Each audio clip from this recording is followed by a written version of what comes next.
if in your primary relationship you make an effort to have a good communication, to discuss the issues that arise, to talk about your feelings, to be open, to be empathetic, to be patient, you have to do the same with your partner when you are working together.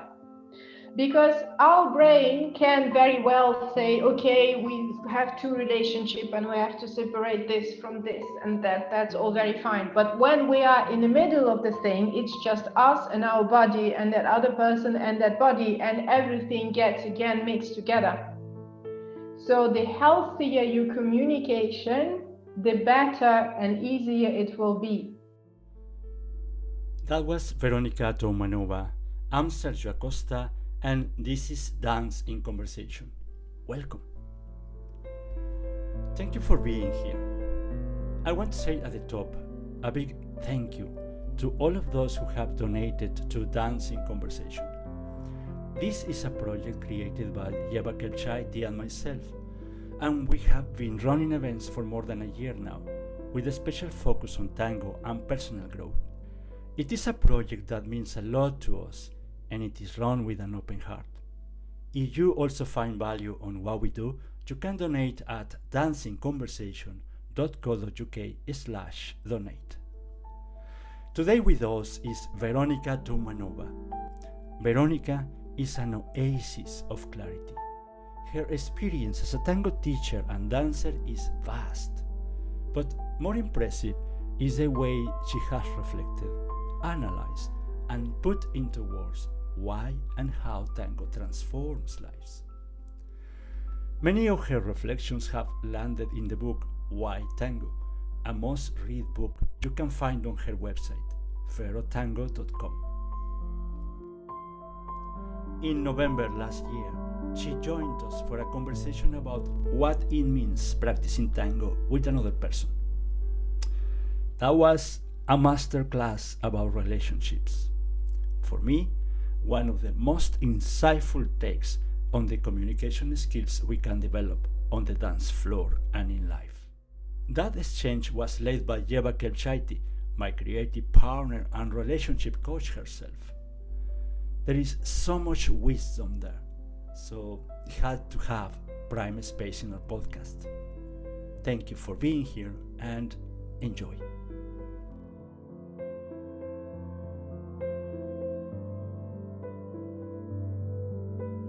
Today we have a special guest, Veronica, Veronica Toumanova, who is a tango teacher.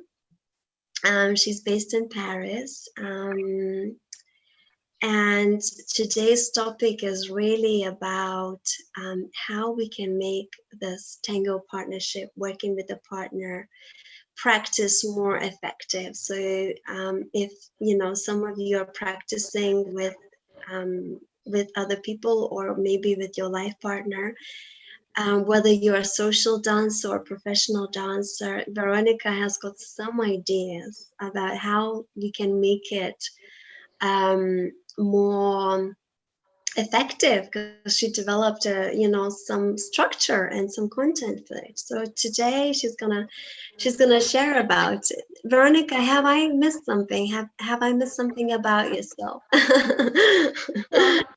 No, okay. Well, if you want to add anything, this was just a brief introduction. You're welcome to add anything. So let's start, and I'd like to start with the question to you, Veronica, because we have been talking about this topic before, and you mentioned that you have been thinking about it for a very long time. You have written a few articles about it.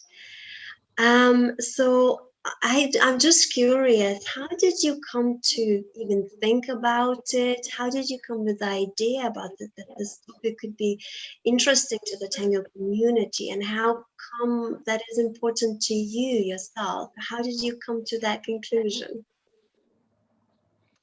So first of all, thank you for having me. It's indeed been a long time that I wanted to do a talk on this subject, and I've written several articles about it. And I thought this would be a wonderful format to do with Ieva. So the reason I wanted to discuss this subject is because in my own experience as first a social dancer and then a professional dancer, I obviously always worked with various partners. And when you dance tango, you cannot do it alone. You have, of course, all the wonderful dancers in milongas, but if you want to really learn how to dance tango, you usually try to find at least one or more steady partners in a period of time so that you both can progress. And this is true on every level, whether you are a beginner, an intermediate, an advanced, very advanced, professional, stage dancer. And what happens is that very soon in my tango life, I started noticing that it's not an easy matter at all to practice with one other person regularly, something that is quite complex as tango.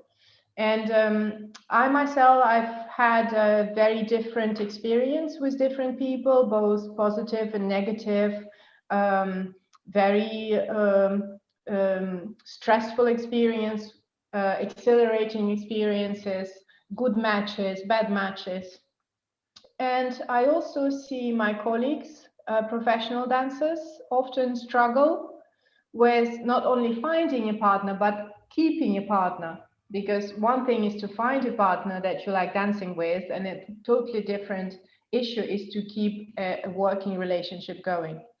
And I see this kind of same problems also for social dancers, especially intermediate advanced dancers that want to keep progressing. They want to have a steady partner of a good level.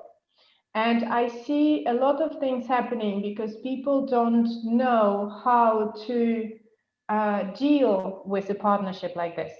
So we often come into tango with this idea, as soon as we found the person that we like dancing with, everything kind of will happen by itself. No, it doesn't. Surprise. It actually doesn't happen in the rest of life either, but never mind. In tango, we have this magical idea about, you know, as long as you love dancing, it will all be fine. It's not true in practicing, it's not true in love relationship. So you have partnership relationships, leaders, followers, etc., etc. And they can sometimes also coincide with having a life relationship with that person. So, for example, if you came as a couple, life couple in tango, and you start practicing and you keep on practicing, if you fall in love in tango, if you are in love and in a life relationship with your working partner. Now, again, we are often under assumption that if you love the other person, everything will work out fine. Well, it doesn't work out fine in relationships. Love is not enough. And being in a life relationship and in a practicing relationship actually complicates things twice. You have two relationships. So this is why I wanted to address it. And another reason that I have been observing dynamics in various couples, in my own working life couples, in how people interact with their partners in class, what works, what doesn't work, why do people break up their partnerships. I started realizing that I can actually say quite a lot of things about how to make it better, because before becoming a tango professional, I have worked as a designer in teams. And when you work in small or large teams, even if you are all, say, designers and you love design and you are all more or less similar kind of people, it still doesn't work if you don't follow certain structure and best practices, and if you don't have certain things in place, it will just disintegrate.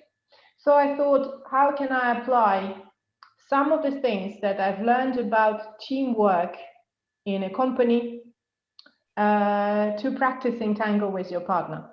So what I will be talking about today is some of those things that I haven't invented, but that I have been trained in for more effective teamwork. Mm-hmm. Thank you so much, Veronica. I mean, you have you kind of set us for almost like, you know, either positive or negative experience, and that we can expect absolutely anything, you know, whatever our intention is. So, Veronica, I am curious about your point of view about practicing together as couple. So, you know, we are partners, and as opposed to practicing with um, just a person that we know, a friend, you know, or maybe at this point we don't, you know, I know people are practicing with random people who they don't know, because the pandemic doesn't give the option to do that. So what is your opinion about, you know, how these practices can differ, how practicing with a life partner, with a loved one, has an effect, or the dynamic of practicing together has got an effect on the relationship, and vice versa, you know, the relationship that there is between the two people, how it can affect that tango practice, if you like. What is your opinion So, on that? yeah. So first of all, before going into differences, I want to highlight something that I think we tend to forget about this whole issue.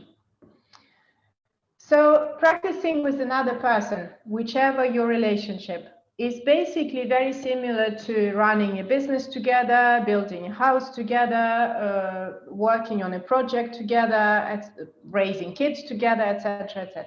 Mm-hmm. Except that in all those things, there is something outside of both of you that you are working on. It's the house, it's the project, it's the business. Whereas dance is you, it's your body. And there is nothing more us in this world than our body. Sometimes we would prefer not to think about it. We think it's all about our head. But if there is something that is absolutely you, it's your body first and foremost. And because you do your dance with your body, every feedback, every criticism, everything that is said by another person about your dance, we take it as about our person and about our body. And it is very difficult for us to make an abstraction from ourselves and our dance. But it's possible, and actually it's necessary to have a healthy practicing relationship, even to yourself. What I mean is this: your dance is a skill, it's something you develop. Your personality is also something you develop, but it tends to develop at a much slower pace than your dance. When you are a beginner in tango, in the first 3 months, you learn so many things. Your dance goes from zero to wow, and so on and so on. So if you manage to see your dance, and especially your results, your level, your improvement, as something separate from your body and your personality, you will be able to stay much more neutral towards it yourself, and also much easier accept any kind of feedback or criticism. Now, because people often don't do this one little step of abstraction, when we start working with a dance partner that is not our life partner, we might have a very superficial relationship, we could be friends, but usually we try to keep the things at a particular distance. So when you practice with a friend, you will be quite careful not to criticize that person too much, not to create any bad vibes. You will watch out how you verbalize things. You will maybe force yourself to be more patient or say things in a more polite way, in the same way as if you were, for example, running a business together with your business associate, who is just a business associate. So you would approach it, you could say, professionally. When I'm working with a professional partner who is not my life partner, this is a natural attitude. This is my professional partner. I make sure I pay attention to how I communicate things, that things are clear between us, that there is no bad energy, and so on and so forth. Now, once you are in a couple as love partners, you have this second and much more important relationship between the two of you that impacts everything. Your rapport to each other is no longer the same as dance partners. And already in that relationship, every time you have some kind of an issue, you will tend to take it personally. You will have expectations of your partner treating you the best, giving you the most, being, this person who is always there for you, etc., etc.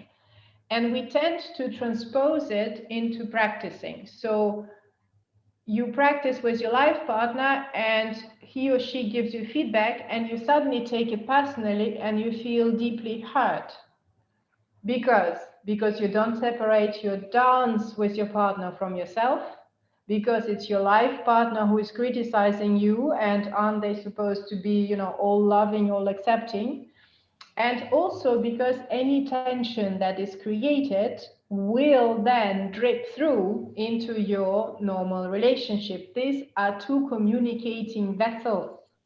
Even if your love relationship is defining for how you feel about the other person, your practicing relationship can actually ruin quite a lot of things in your love relationship, vice versa as well. But that's kind of logical.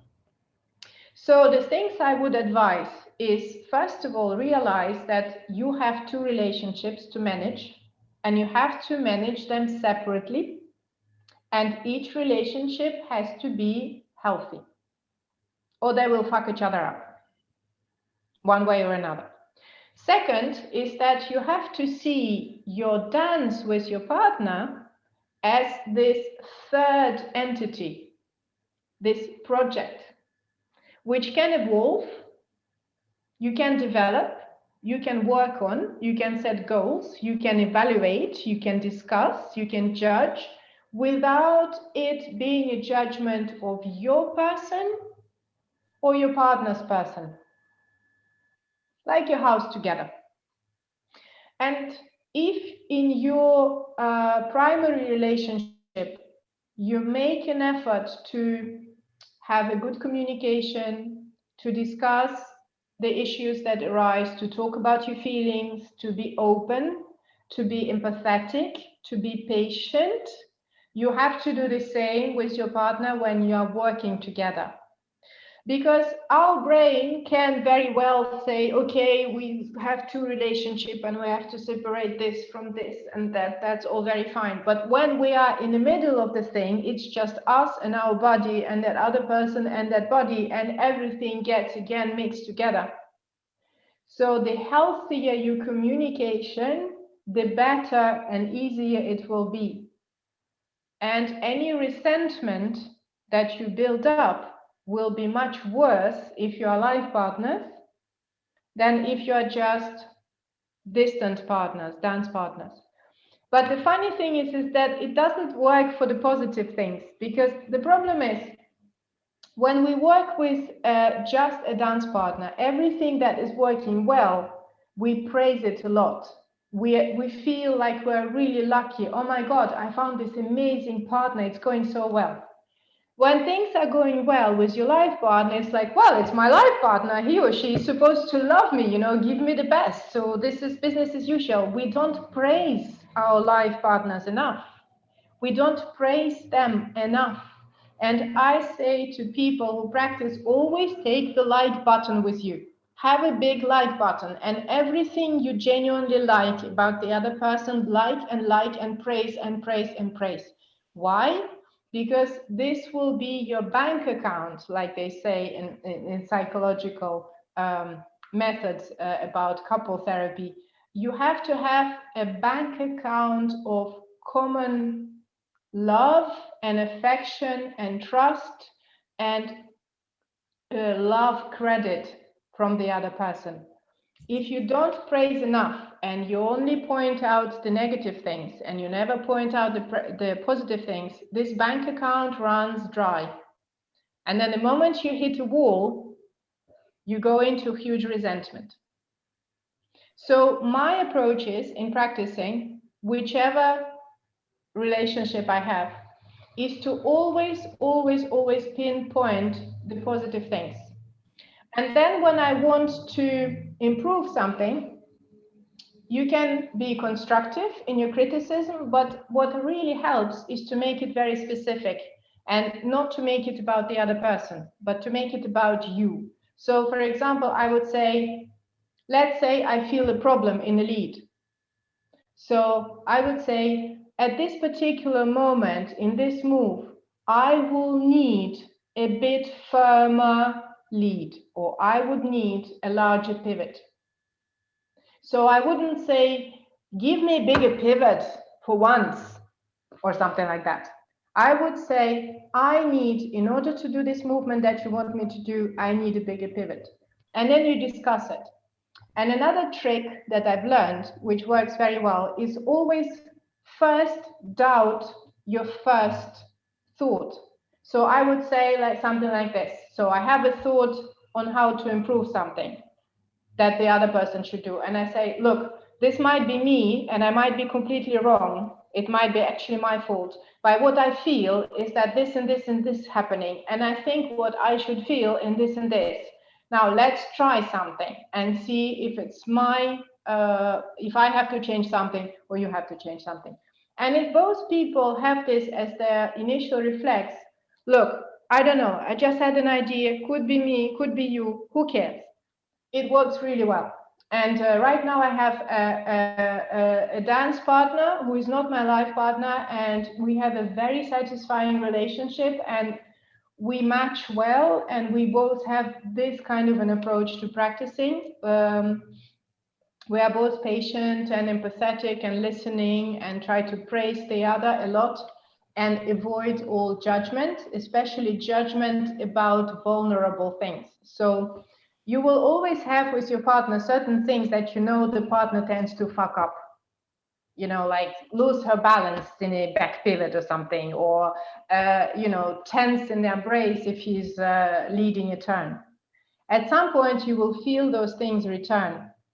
Now, there is kind of a natural reflex to start mocking that in the other person. Oh, look, you lost your balance again. Oh, there you go, back pivot. And this can be actually quite detrimental for the other person. They can be really sensitive to this because it's not like they don't know, it's not like they don't feel that they lose balance. So I would say avoid this kind of judgment, avoid rubbing in the vulnerable points, because the other person often knows better than you do what is going on inside him or her. When I observe couples practicing, and in my experience, I've observed my students, my colleagues, I've observed big stars practice. What often ruins the communication in the process part is the attitude that people have towards the other person that could be described like this. Actually, the other person knows perfectly well how to do the perfectly right thing, but for some whatever reason choose to annoy me by not doing it. Which is the same attitude we sometimes have with little children when we say to children, why didn't you clean your room? Don't you know you have to clean your room? No, well, they very well might not know that. So I would say all the irritability comes from that feeling that the other person already knows how to do everything. Well, surprise, no, he or she doesn't, and you don't. You are in the process. So the much better attitude is to say to yourself, each of us has the best of intentions in this practice to do his or her very best. And it takes time. And if something goes wrong, it's not to annoy me, or not because they're not paying attention, or not because whatever, it's they're trying really hard. and so do I. So we acknowledge and appreciate that, and that helps a lot. Well, thank you, Veronica. That's just, real relationship kind of course that you're delivering, a communication course. And I think it's just, to emphasize how less it's about the technicalities, how less is about the technical skills, how less it is about the tango itself, but how more it is about our abilities to be present, our abilities to not judge, our abilities to be kind and generous to another person, our abilities, our human capital that we have, or maybe not have, or maybe we need to practice and work on that, that makes our partnership strong, and that makes our learning experience go to the next level, as you say.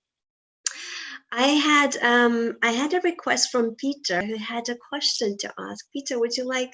This is the time to ask. Veronica kind of almost answered it. Basically, the question was, as a leader, I can get quite frustrated with myself if I don't lead it properly. And I wanted to ask if you have any tricks how to isolate this frustration so that the follower doesn't feel it, or she doesn't get the idea that, oh, he's frustrated with me because, well, 90% of my mistakes are my mistakes. So, the frustration is with myself.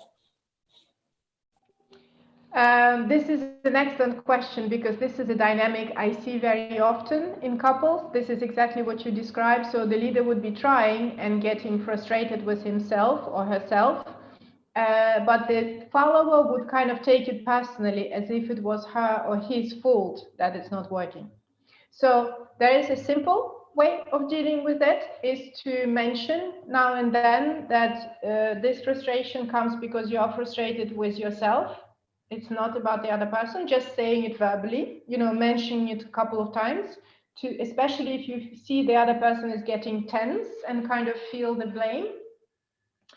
And how to deal with it inside yourself. So there's one thing I've learned by following ballet classes. I'm by no means a ballerina, but I've been following regular ballet classes for many, many years. And ballet is the hardest of all dances. So when tango people say to me, oh, tango is so difficult, I say, oh, did you try ballet? So, and in ballet, you have this ego issue where it's so difficult that you get very frustrated with yourself, very desperate, denigrating towards yourself. And I have a wonderful teacher who said several times to us, look, it is ineffective and not productive to be frustrated with yourself and judge yourself for not doing the things the right way or the way you want. It is much more productive and effective if you manage to bring yourself, before trying, into what is called a neutral set of mind, or that sometimes the Buddhists call the student set of mind, or the learner state of mind. So kind of open and say to yourself, I'm going to try this out, see what happens. I'm going to try this out, see what happens. And then be in observation and witnessing of what's happening. So for example, you tried, you fuck up, you go like, we just fell down. All right, let's try it again. I lost my balance. Let's try it again. There I didn't lose my balance, but I think I put my foot wrong. So you try to keep this very observant, analytical set of mind, and you collect the good points and you reinforce the good points. So you say, oh, there I didn't fall. What did I do to not fall? Let's do it again. Oh, I didn't fall again. Yay, I didn't fall again. And ideally, your follower should be, or your leader, in the same set of mind, so that when we are like this with my partner, it almost feels like we're children playing, literally. It's not because we're jumping around, but because we have this kind of explorative, curious set of mind, and sometimes something would happen and we would look at each other with big eyes like, what just happened? And I find personally this very, very helpful, because for our nervous system, any kind of stress means that we are less able of doing the movement the way we would normally do it if there were no stress. And stress can also come from too strong emotional response. You judge yourself too harshly, you feel attacked, although you are the attacker, you tense, you go, you feel attacked by the other person, you stress, you suddenly become tense, you suddenly start losing balance where you've never lost balance before.